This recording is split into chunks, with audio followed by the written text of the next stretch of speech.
سیدہ فاطمہ الزہرا رضی اللہ تعالی عنہا کے لیے کئی رشتے حضور کی خدمت میں آئے، لیکن حضور کوئی جواب نہیں دیتے تھے، خاموش ہو جاتے تھے، انکار بھی نہیں فرماتے تھے لیکن اقرار بھی نہیں فرماتے تھے۔ آخر سیدنا علی رضی اللہ تعالی عنہ کو حضور نے خود بلایا اور فرمایا کہ علی میں تمہارا نکاح سیدہ فاطمہ الزہرا سے کرنا چاہتا ہوں، تمہارے پاس حق المہر دینے کے لیے کوئی چیز ہے؟ کیونکہ یاد رکھو حق المہر جو ہے یہ عورت کا حق ہوتا ہے،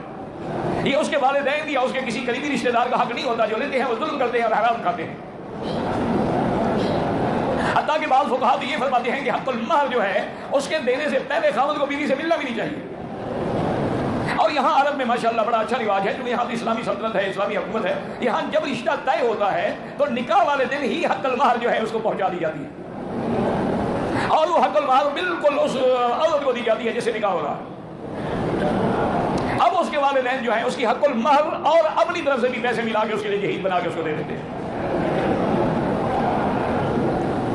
تو اب حضرت علی نے عرض کیا کہ یا رسول اللہ صلی اللہ علیہ وسلم میرے پاس ایک گھوڑا ہے اور ایک ذرا ہے پہننے والی، اس کے علاوہ تو میرے پاس کوئی جائیداد نہیں ہے۔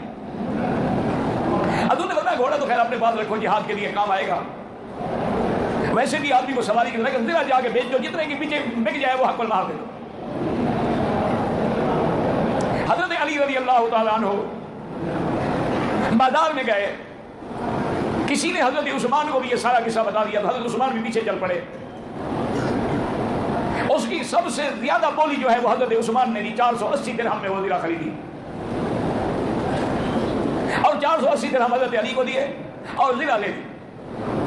جب حضرت علی چلنے لگے تو حضرت عثمان پیچھے آئے اور کندھے پہ ہاتھ رکھا اور کہا کہ علی سنو، تمہاری چونکہ شادی ہو رہی ہے یہ زرہ میری طرف سے تحفے میں قبول کر دو۔